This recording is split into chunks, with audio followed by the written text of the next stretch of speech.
From hurting himself badly just weeks before his match, to seeing the end of his shot at the title, here's why Charles Oliveira will miss UFC 288. So let's get straight to the point. Oliveira has suffered a minor injury, and details haven't been disclosed yet, but what is known to the public is that their bout at UFC 288 has been postponed. Usually, a fighter is given a different opponent if something like this happens, but Beneil Dariush will be facing Do Bronx no matter what. Sources say that the injury Charles faced happened while training, and he's been advised to lay off the workouts for a while. It's nothing serious, but the athlete just needs a little more time to heal and make sure he's fit for the lightweight co-main event. So many fans are wondering if these two will face off at the upcoming pay-per-view. A recent tweet did give fans an update, but just not the one they were hoping for, because everyone who bought their tickets for UFC 288 is going to be pretty mad when they find out that the match will take place at UFC 289 instead. The lightweight bout will also be a co-main event,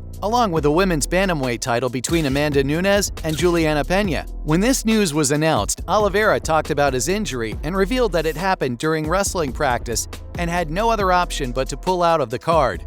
It had gotten so bad that he wasn't allowed to train anymore, and when you have to face someone like Beneil, you need all the training you can get. So June 10th, mark your calendars, because Canadian fans, you're in for a ride. Yeah, I said Canadian, because apparently the event's not taking place in the US anymore. This sudden change in plans and unprecedented injury sure did take a toll on the poor guy, especially when you remember what he said at the beginning of the year. See, Charles wanted a shot at the title and wanted to fight in April or May so he could face Islam Makhachev, because Islam stole the UFC lightweight championship from him at UFC 280. Now, Oliveira's bout against Dariush would have been his first non-title appearance since late 2020, because that's when he earned the vacant belt after beating Michael Chandler. 2021 onwards, Bronx's reign proved to be a successful one, with a submission win over Dustin Poirier and another win against Justin Gaethje. But that wasn't technically a title appearance. He missed weight and was stripped of his championship before facing Gaethje, and since the Brazilian was the top contender for the belt, he took on Makhachev, but ended up tapping out when held in an arm triangle choke submission. This year, Charles was out for blood and had planned on wearing the title around his waist by the end of the year. Unfortunately, things took a turn with that injury, and everything he hoped to accomplish this year is uncertain. That doesn't mean that this match was big for just Oliveira, because it was also a huge deal for his opponent. Beneil is currently ranked in 4th place under the lightweight roster, and a win over Charles could have guaranteed him a shot at the title. After all, Benny is on a hot 8-win streak, and there's no doubt that winning UFC 289 will bump his points up a bit. So this match was important for both athletes. But if in an alternate reality where Do Bronx never got injured, who would have won the fight? The former lightweight champion? Or the guy who just can't seem to lose anymore? The answer may surprise you, and it has nothing to do with their skills in the octagon. The thing is, Charles has bad luck in Canada. Call it a curse of some kind, but every match of his that's taken place in the Great White North ends in defeat. Most people still can't make sense of it, because the 33-year-old could be on an insane winning streak and would end up losing if his match was in Canada. At UFC 124, which was also his pay-per-view debut, Jim Miller secured a win over the Brazilian.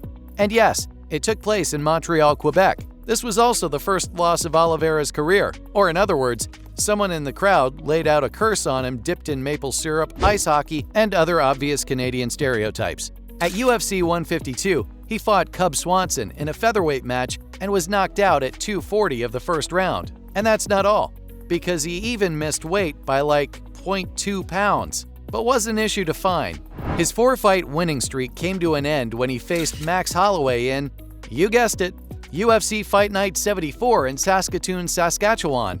Even a main event couldn't bring him any luck, because it actually made things worse for the athlete. The fight lasted just a little over a minute and a half when Do Bronx suffered a painful injury to the esophagus. It was so bad that some of us had to look away. Holloway ended up emerging the victor, earning a TKO win.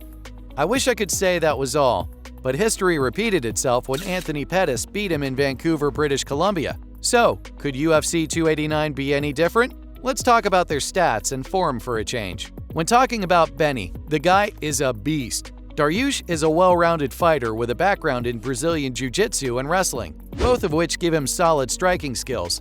Official stats say that he has a striking accuracy of 49%, which isn't that bad once you realize that the lightweight is known for getting wins from submission holds. This is where his black belt in Jiu-Jitsu shines.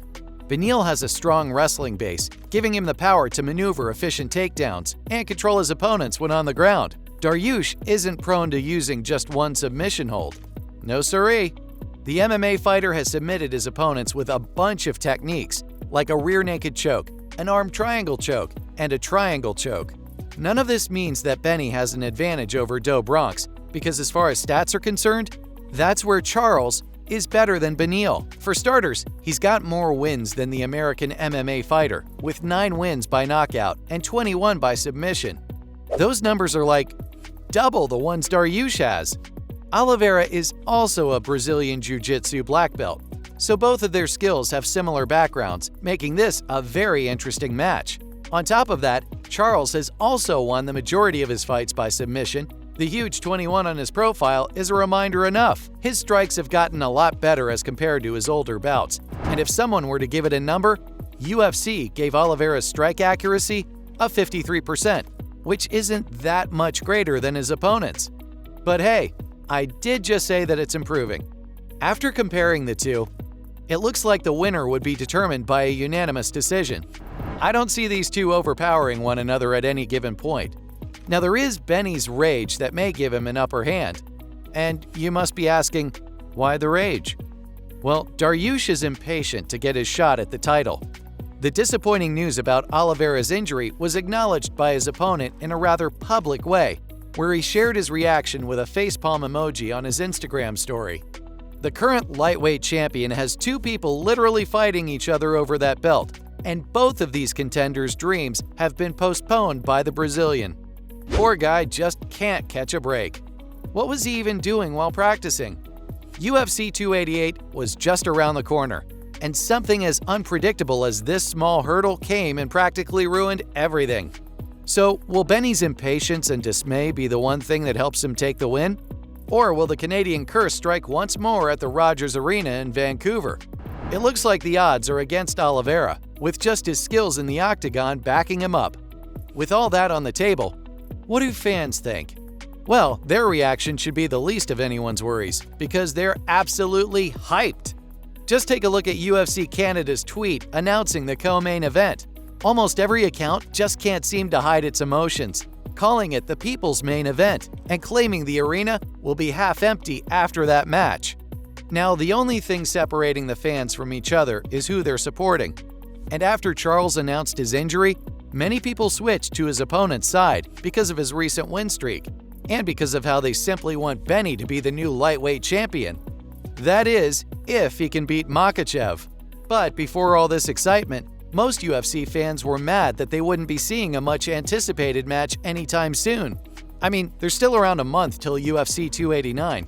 I'm pretty sure both of these contenders are going to be extra careful when training to avoid any mishaps. Predicting a winner here is almost impossible because of how similar these two are in the octagon.